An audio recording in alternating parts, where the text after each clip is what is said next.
Hey everybody, it's Andrew Trigg with Karlea Brown, both from Public Safety Training Consultants, and this is the beginning of your 2-minute training.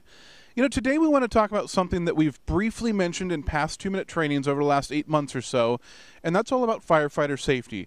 Now, far too often we get stuck in the realm or the world of being a law enforcement dispatcher or being a law enforcement call taker, and we forget about the firefighting side of our corporation. It's funny, and you've probably seen it in classes you've taught as well. We have students do introductions about what agency they come from. And more often than not, everybody says, oh, I work for such and such police department. I work for such and such sheriff's office. And they never recognize that they work for a fire department as well.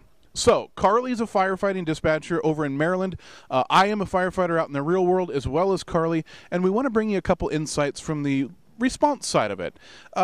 Karlea, we get a lot of structure fires and a lot of calls about structure fires, perhaps big, maybe a little bit small.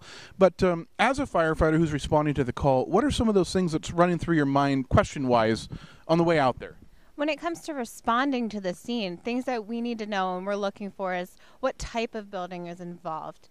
What floor is the fire on? Are there any hazardous materials? Is there anyone trapped in the building? Absolutely, some really good questions there.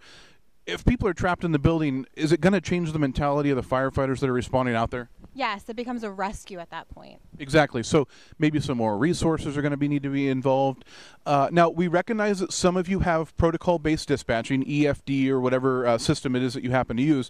Now, clearly you have questions in there that you have to work through, but let's put some humanity back in the way that we ask these questions and really try to get to the bottom of it. You know, there's also a lot of safety involved in the firefighting world, and we sometimes forget to ask questions or maybe get to the root of a problem that might lead us to maybe a firefighter ambush or some situation like that. What are some tips you have in call taking to kind of figure out if the situation is real? Listen to the caller and listen to your gut feeling.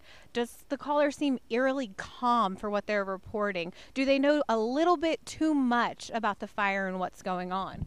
Good point. Like 5 gallons of gasoline, the fire's going to burn real quick. Yeah, got to be careful of that. So never forget about the firefighter safety. Far too often we forget about it. So that's your 2-minute training. Hope you have a great week. Keep those smiles on your faces.